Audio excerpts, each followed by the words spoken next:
Tá, meu nome é Mário Renato Guimarães de Azeredo, 59 anos, tenho 4 filhos, sou engenheiro civil formado aqui em Goiânia. Por incrível que pareça, quando eu comecei na federação, no sistema participar, só tinha um filho, né? Agora já tenho até neto.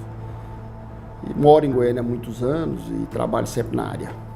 Nasci em Goiânia e fiz engenharia civil, formei aqui, fiz edificações aqui próximo da Escola Técnica Federal de Goiás, atuei e depois eu fiz engenharia civil. Em seguida eu fiz engenharia civil, sempre atuei na área da construção, sempre nessa área. Eu trabalhei quando eu terminei a escola técnica, eu trabalhei na área de cálculo. Trabalhei com o engenheiro Irata, ele atua ainda, um grande calculista em Goiânia.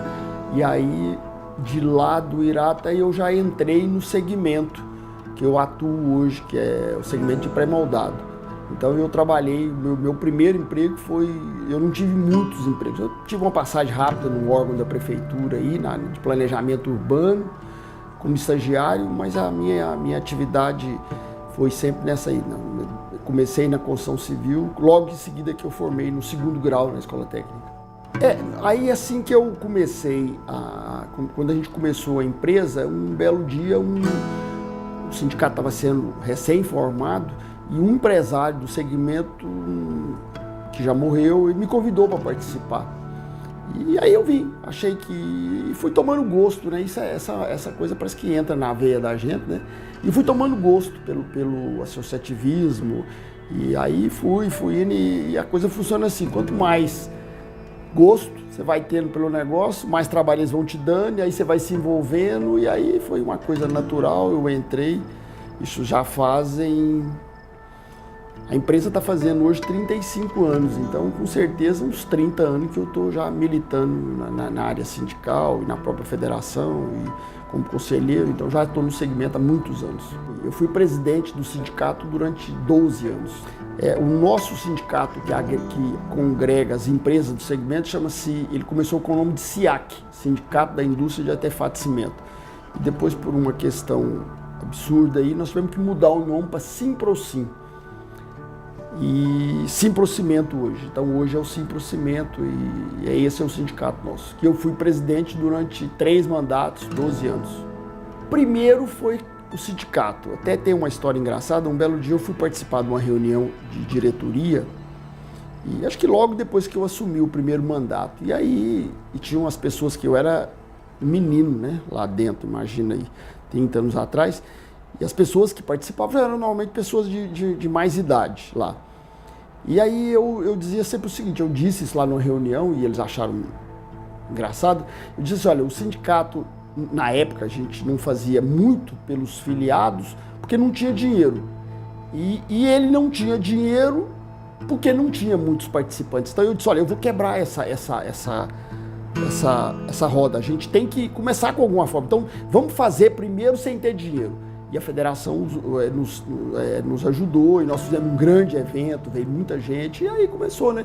Começou a ter mais participação e claro que isso é sempre um grande dificultador, né? Você fazer com que as pessoas participem das entidades, né?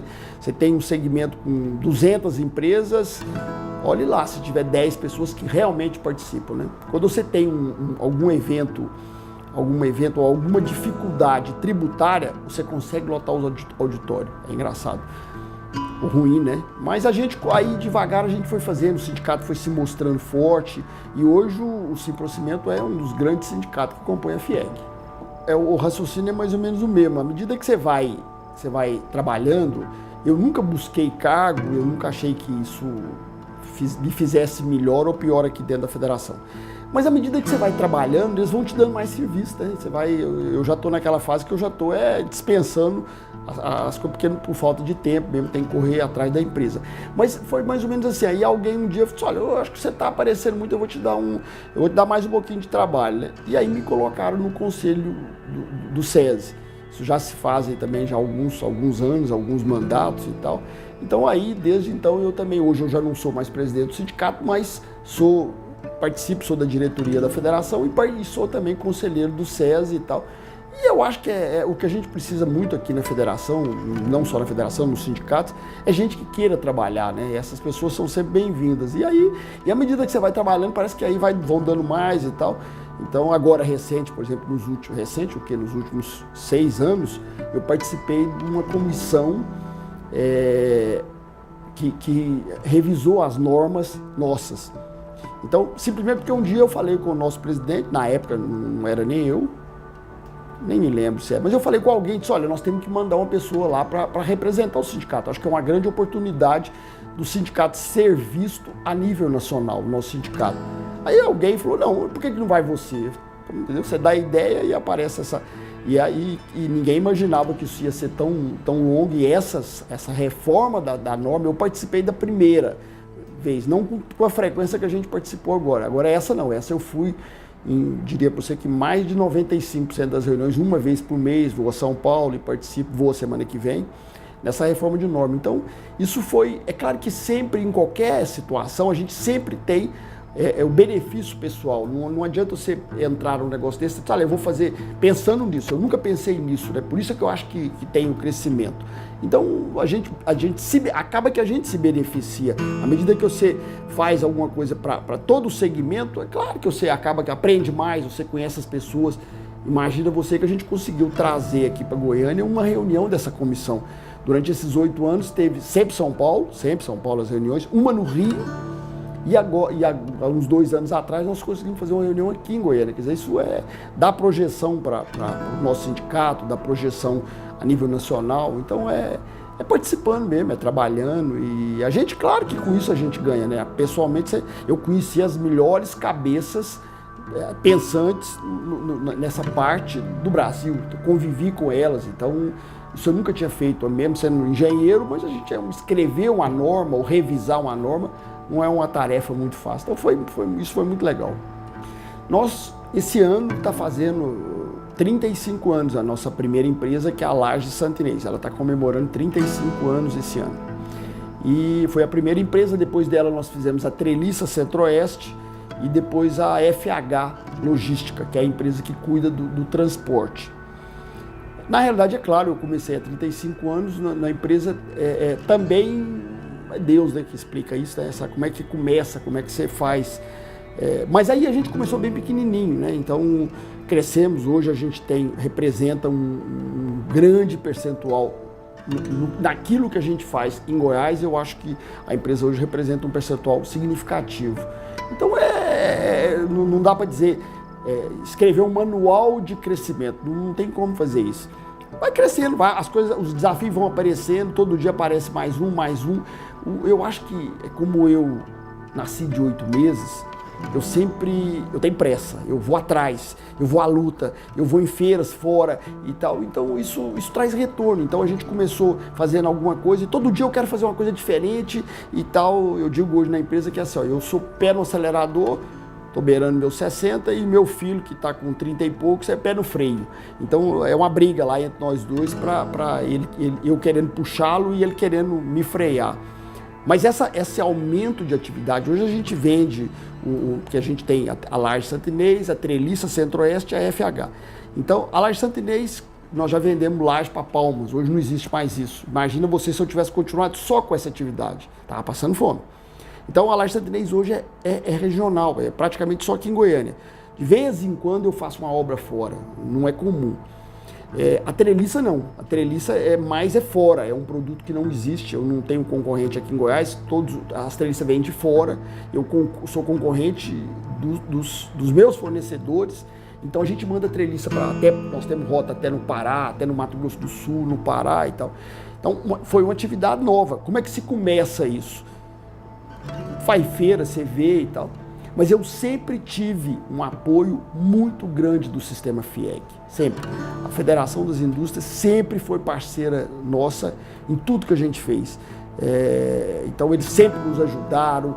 Quando eu quero descobrir uma coisa nova, eu preciso da federação. Depois agora, por exemplo, eu estou começando um outro produto novo que, se Deus quiser, começa a rodar em maio. Nós estamos construindo um galpão novo. Imagina você numa época de crise, nós construindo um galpão novo e comprando outra máquina que a gente não tem. Estou indo numa feira agora no final de março, 2 feiras na Alemanha. E aí o SESI, o Senai, é parceiro da gente nisso tudo. Então, isso é uma das grandes conquistas que eu tive na minha vida, né? Essa parceria que eu tenho com o Sistema S. Eu, com certeza, eu não tenho dúvida e digo sem medo de errar. Eu estou onde eu estou hoje graças a essa parceria com o Sistema S. Claro que eu brigo, não é aquela... Quer dizer, eu acho que as coisas têm que ser cobradas, tem que ser paga, não tem nada que tem que ser de graça, mas tem coisa que eu, por exemplo, treinar o meu pessoal técnico. Essa máquina nova que vai chegar agora a partir de maio, eu preciso preparar meu pessoal. E aí, como é que eu vou fazer?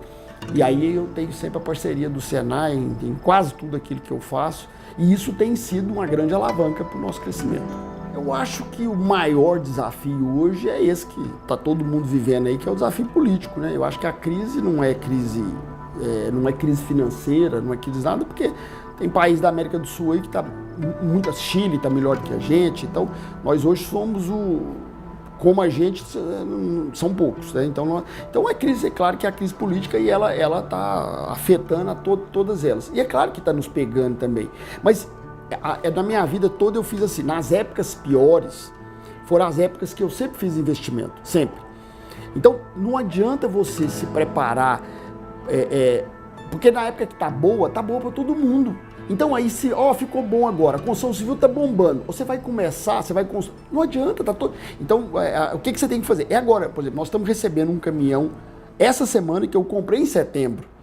Então demorou o financiamento e é tudo muito difícil e tal. Tá chegando, eu comprei em setembro, um caminhão que não é muito diferente, é um caminhão especial, carroceria de 12 metros e tal.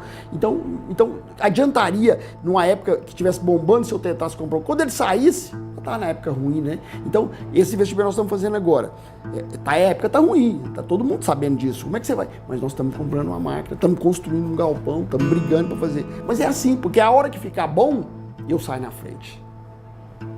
Nós temos aqui na FIEG grandes pessoas que já passaram por aqui, já saíram e tal.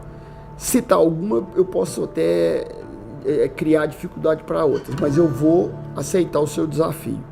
Eu cito uma pessoa que eu acho que fez essa casa triplicar, quadriplicar de tamanho. E acredito que pouquíssimas pessoas podem falar mal ou acusá-la de alguma coisa e tal, que é o Paulo Afonso Ferreira.